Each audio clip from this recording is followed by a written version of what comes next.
lancar. Dan saat ini kita boleh bertemu kembali di mana firman Tuhan kita baca bersama-sama di dalam Kisah 5 ayat yang ketiga. Kalau saudara sudah dapat, disilakan berdiri, kita baca pembacaan ini bersama-sama. Kisah Para Rasul 5 ayat 3 dengan hitungan sampai ketiga. 1, 2, 3. Tetapi Petrus berkata, Ananias, mengapa hatimu dikuasai iblis sehingga engkau mendustai Roh Kudus dan menahan bagian dari hasil penjualan tanah itu? Semua berkata amin. Silakan duduk. Masih dalam topik yang sama, ketuhanan Roh Kudus, tapi saat ini bagian yang ketiga. Kalau minggu kemarin firman yang kita dengar yaitu Roh Kudus disebut bersama-sama dengan nama yang agung, yang mulia, yang kudus, yaitu nama Bapa dan nama Anak atau Putra. Dia disamakan dengan nama yang besar ini, yang tentunya kita sudah mendengarkan, disamakan dengan nama Bapa dan nama Anak atau Yesus di dalam amanat agung, di mana Yesus menyuruh murid-muridnya untuk pergi, jadikan semua bangsa sebagai murid, kemudian disuruh membaptis di dalam nama Bapa, Anak, dan Roh Kudus. Jadi nama Roh Kudus ini disejajarkan dengan nama yang besar ini, nama yang kudus, Bapa dan Anak. Kemudian disamakan dengan Allah dan Anak di dalam doa yang kita sudah dengarkan kemarin, yaitu di mana kasih karunia Tuhan Yesus Kristus dan kasih Allah dan persekutuan Roh Kudus menyertai kamu sekalian di dalam doa penutup atau di dalam doa memulai ibadah yang melandaskan ibadah itu di dalam nama Bapa, Putra, dan Roh Kudus. Kita sudah dengar kemarin, dan dalam menjalankan jemaat di mana Roh Kudus disejajarkan dengan nama Yesus dan nama Allah, bahkan Roh Kudus itu didahulukan.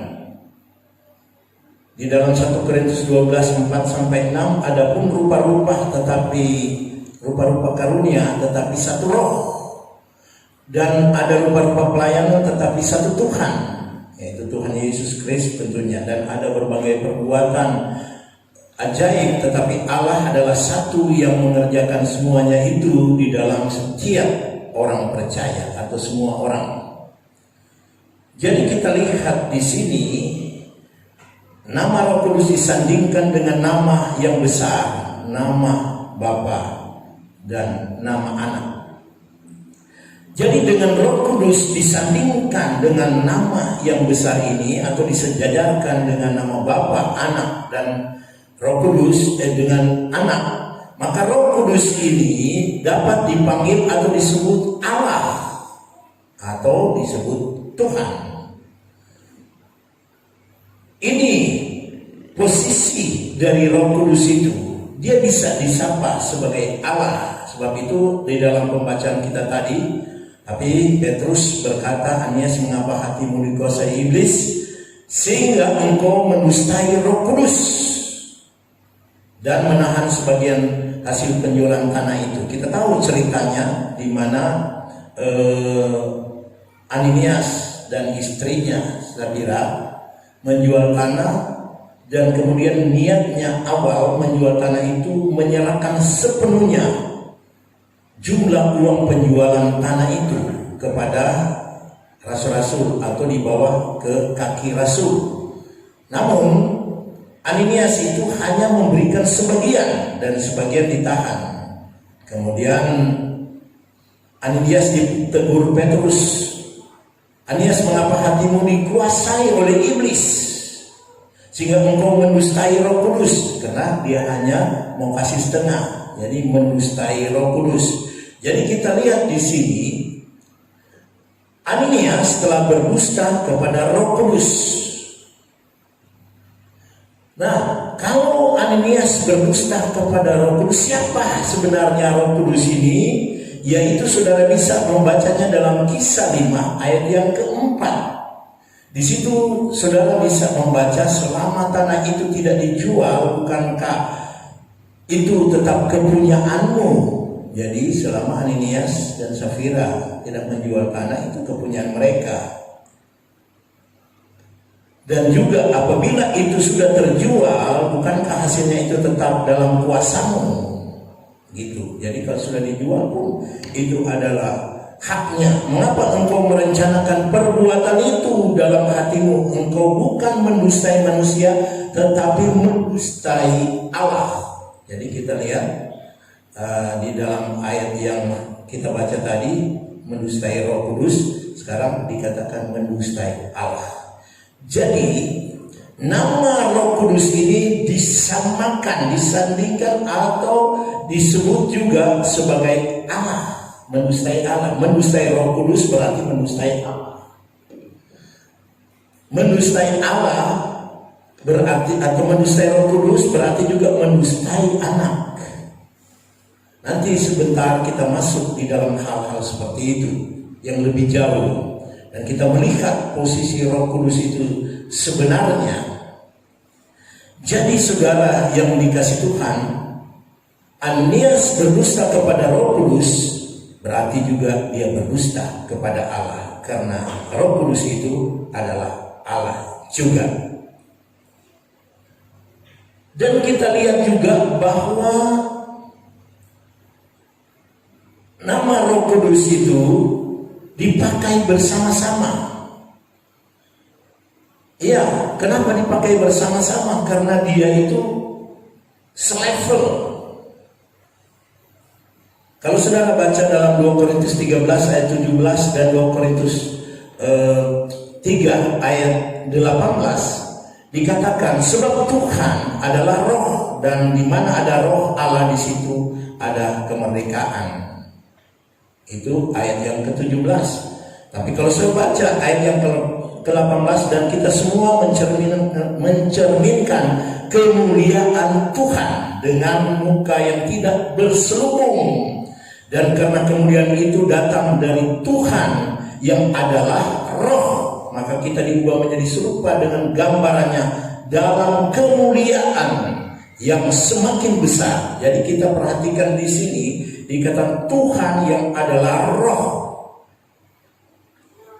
Jadi kemuliaan itu datang dari Tuhan adalah roh. Karena Tuhan dan Roh Kudus dipakai bersama-sama, artinya Roh Kudus itu selevel. Bapa, Anak, dan Roh Kudus. Jadi kalau kita berdoa kepada Bapa, kepada Anak, dan kepada Roh Kudus itu tidak mengapa. Atau melandaskan semua tugas pekerjaan kita. Kita melakukan ini di dalam nama Bapa, Putra, dan Roh Kudus. Kita memulai pekerjaan pembangunan rumah, pembangunan apa saja, rencana apa saja, berjualan dan apa saja. Tidak usah pakai kepala kerbau di situ. Tidak usah pakai kepala kambing, lembu, atau sapi, tetapi landaskan di dalam nama Bapa, Putra, dan Roh Kudus. Ketiga nama yang besar ini akan membuat satu pergerakan ilahi untuk menolong saudara, untuk memberkati saudara, untuk membackup semua pekerjaan saudara, sehingga pekerjaan saudara tidak ada yang dapat menghalanginya. Nah, ini kehebatan dari nama ini. Jadi walaupun Roh Kudus dapat dipanggil Allah dan Tuhan, tapi Roh Kudus berbeda dengan Allah. Jadi sekali lagi, maksudnya dengan Bapa dan Allah Anak, Allah Bapa, dia berbeda. Dan itu nyata di dalam Injil kita. kalau saudara membuka di dalam Lukas 3 ayat 21, kita lihat di dalam pekerjaan pembaptisan ketika seluruh banyak orang itu telah dibaptis, dan ketika Yesus juga dibaptis dan sedang berdoa, terbuka langit dan turunlah Roh Kudus dalam rupa burung merpati. Kemudian terdengarlah, jadi perhatikan, suara dari langit, engkaulah anakku yang kukasihi, kepadamulah aku berkenan. Jadi kita lihat di sini ada Roh Kudus yang turun di atas Yesus Kristus, tapi kemudian ada suara. Jadi suara Allah Bapa dan Roh Kudus yang berupa burung merpati itu, dan Yesus ada di dalam air untuk dibaptis, dan kemudian engkaulah anakku yang kukasihi, kepadamulah aku berkenan. Itu yang dikatakan oleh suara yang datang dari langit, dari atas, yang tentunya kita akan sebut dia adalah Allah Bapa. Jadi berbeda pekerjaan Roh Kudus dan keadaan pribadi Roh Kudus itu berbeda, karena di sini kita lihat ketiga-tiganya nampak dengan jelas suara dari atas, dan kemudian Roh Kudus bagaikan burung merpati, dan Yesus yang dibaptis. Jadi Roh Kudus turun bagaikan merpati dan suara Bapa, inilah anakku yang kukasihi, kepadanya aku berkenan. Ini membuktikan kita bahwa Roh Kudus itu bukan Bapa, bukan anak, tapi dia memiliki pribadi sendiri. Dan kita lihat di dalam pengutusan itu yang sudah berulang-ulang kita baca, karena itu pergilah jadikan semua bangsa muridku dan baptislah mereka dalam nama Bapa, Putra dan Roh Kudus. Jadi kita lihat memiliki pribadi yang tersendiri. Kalau dia memiliki pribadi yang sendiri, kita dapat melihat juga di dalam Yohanes 14:16, di mana Yesus sendiri yang mengatakan, aku akan meminta kepada Bapa dan ia akan memberikan kepadamu seorang penolong lain, supaya ia menyertai kamu selama-lamanya.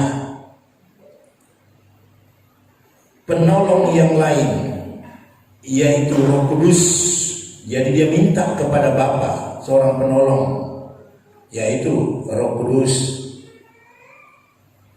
Ini sudah jelas bahwa dia memiliki pribadi yang lain. Dia jelaskan juga di dalam Yohanes 16 ayat 7. Namun benar yang kukatakan itu kepadamu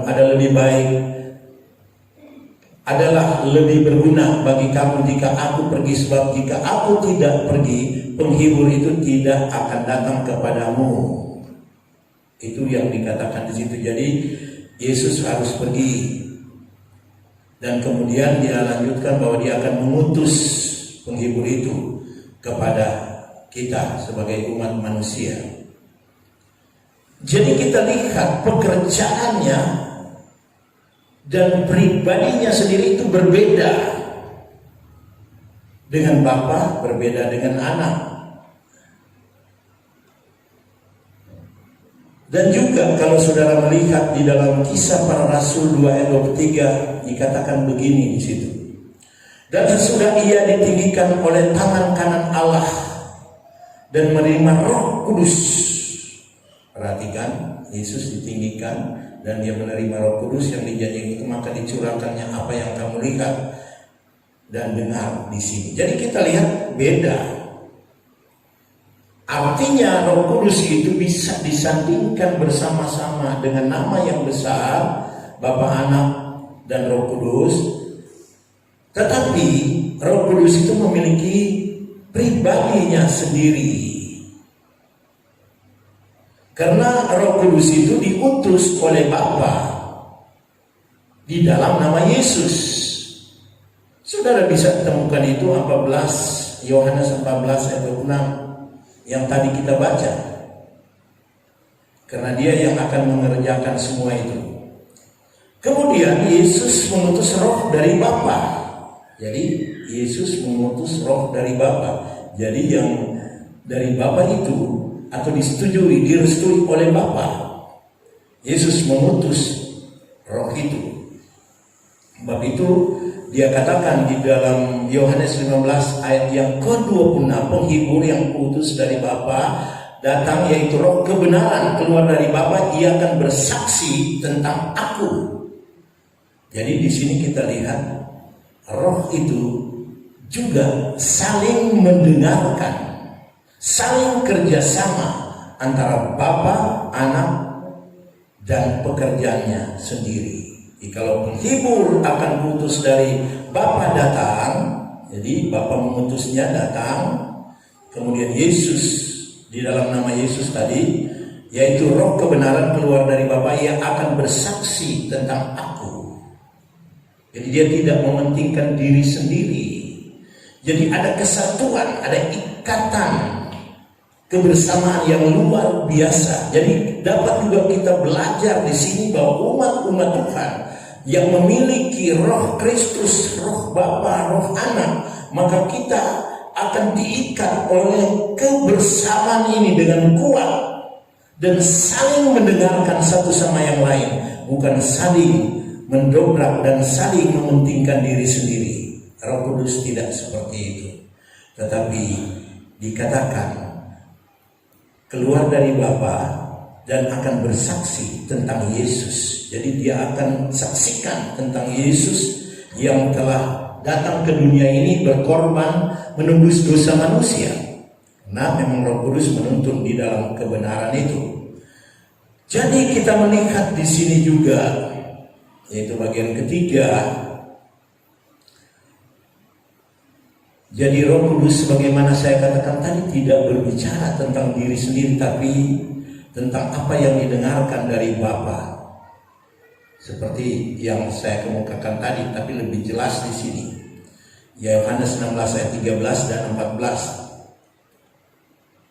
Yaitu apabila datang yaitu roh kebenaran, ia akan memimpin kamu ke dalam seluruh kebenaran, sebab ia tidak akan berkata-kata tentang dirinya sendiri. Jadi Roh Kudus itu tidak mementingkan diri sendiri. Dia bukan berkata tentang dirinya sendiri, tetapi segala sesuatu yang didengarnya itulah yang akan dikatakannya. Dan Roh Kudus itu akan memberitakan kepadamu hal-hal yang akan datang. Jadi bukan tentang dirinya sendiri. Dan Yesus katakan juga ia akan memuliakan aku atau meninggikan Kristus, sebab pengorbanannya di kayu salib seperti saya katakan tadi. Dan dia akan memberitakan kepadamu apa yang diterimanya daripadaku. Jadi dari Bapa, dari Yesus itu akan disampaikan, dan dia tidak mementingkan diri. Jadi kita lihat kerjasama yang dahsyat dan luar biasa daripada Roh Kudus. Sehingga apabila orang berkata kalau ada 3 oknum ini terus saling menarik, dan kenyataan tidak begitu. Seperti pikiran kita sendiri. Pikiran kita, logika kita kan terbatas. Ujung-ujungnya kita memikirkan tentang konflik, tentang tidak ada persatuan. Tetapi Bapa, Anak, dan Roh Kudus ini hidup di dalam kebenaran, dan tidak ada konflik di situ, dan tidak ada saling mementingkan diri sendiri. Jadi ini luar biasa yang kita dapati di sini, bahwa dengan demikian bahwa Roh Kudus itu patut juga kita puja, kita puji. Tidak usah takut, kita mau memuji Bapa, Engkau yang mulia, Engkau Anak yang kudus, dan Roh Kudus yang mulia. Karena sekali lagi dia disejajarkan. Dan sekarang ini pekerjaan itu diambil alih oleh Roh Kudus atau diserahkan oleh Bapa dan Anak kepada Roh Kudus di dunia ini. Yang saya berulang-ulang katakan bahwa Yesus memiliki tubuh jasmani yang dimilikinya, tetapi Roh Kudus tidak memiliki tubuh itu, tetapi dia memiliki saudara. Jadi dia ada di dalam batin kita, ada dalam hidup kita, dan kemudian tugas pekerjaan Roh Kudus itu sedang menuntun saudara di dalam kebenaran, dan kebenaran ini diberikan oleh Bapa dan Anak untuk dilaksanakan oleh Roh Kudus untuk membimbing, menuntun dan menyelamatkan kita. Sebab itu di dalam membaptiskan, pergilah murid-murid katanya ke seluruh dunia dan baptiskanlah mereka di dalam nama yang besar ini, Bapa, Anak dan Roh Kudus. Karena merekalah yang menyelamatkan.